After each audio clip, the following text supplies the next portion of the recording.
আসসালামু আলাইকুম। সবাইকে মাহমুদাস রান্নাঘরে স্বাগতম। আশা করি সবাই ভালো আছেন। আলহামদুলিল্লাহ আমিও ভালো আছি। আজকে আপনাদেরকে তৈরি করে দেখাবো ওভেনের মতো পারফেক্ট ভ্যানিলা স্পঞ্জ কেক। এটা আমি চুলায় তৈরি করব। এই কেকটি তৈরি করতে আমাদের যা যা শুকনো উপকরণ লাগছে, এখানে আমি নিয়ে নিচ্ছি 1 কাপ ময়দা, হাফ কাপ নিয়ে নিচ্ছি গুঁড়ো দুধ, দিয়ে দিলাম 1 টেবিল চামচ বেকিং পাউডার, দিয়ে দিচ্ছি হাফ চা চামচ বেকিং সোডা,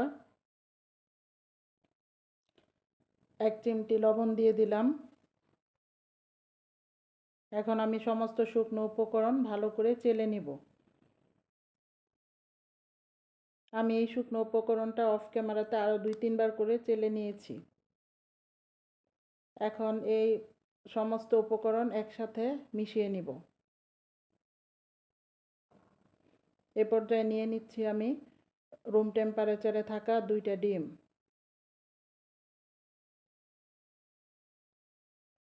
দিয়ে দিচ্ছি হাফ কাপ চিনি।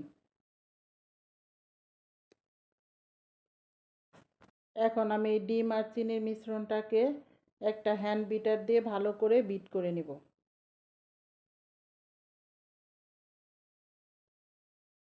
ভালো করে গুঁড়িয়ে গুঁড়িয়ে বিট করতে হবে, যাতে চিনির দানা দানা ভাবটা নিচে না জমে থাকে।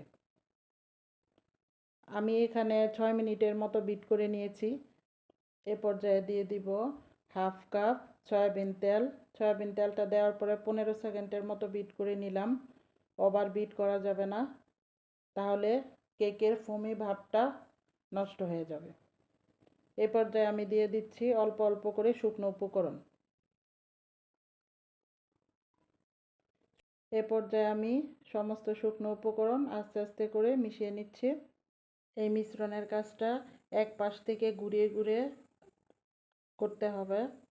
দেখুন আমার ব্যাটারটা কত সুন্দর হয়েছে। এ পর্যায়ে আমি একটা মল্ড নিয়েছি 6 ইঞ্চি, তার মধ্যে একটা বেকিং পেপার বিছিয়ে আমি মলটার মধ্যে অয়েল ব্রাশ করে নিয়েছি। আর ব্যাটারটা দেখুন উপর থেকে আস্তে আস্তে ঢেলে দিয়েছি। আর একটু ট্যাপ করে দিয়ে কিছু কিশমিশ আর বাদাম দিয়ে দিলাম উপর দিয়ে। এ পর্যায়ে একটা পাতিলের মধ্যে মিডিয়াম লো হিটে 40 মিনিটের জন্য বসিয়ে দিলাম। দেখুন আমার কেকটা 40 মিনিট পর একদম হয়ে গেছে। কাঠিতে কোনো ব্যাটার লেগে নেই, তার মানে হয়ে গেছে।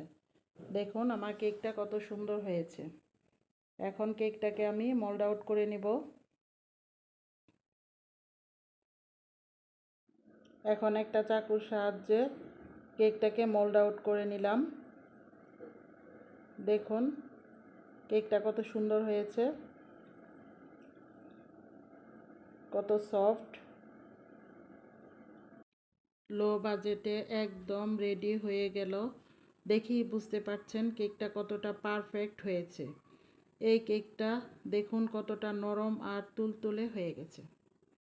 যদি আমার এই কেকটা ভালো লেগে থাকে তাহলে আমার চ্যানেলটা প্লিজ সাবস্ক্রাইব করে দিবেন, বেল বাটনে ক্লিক করে রাখবেন, আর লাইক করবেন, কমেন্ট করবেন। থ্যাংক ইউ সবাইকে। সবাই ভালো থাকবেন। আল্লাহ হাফেজ।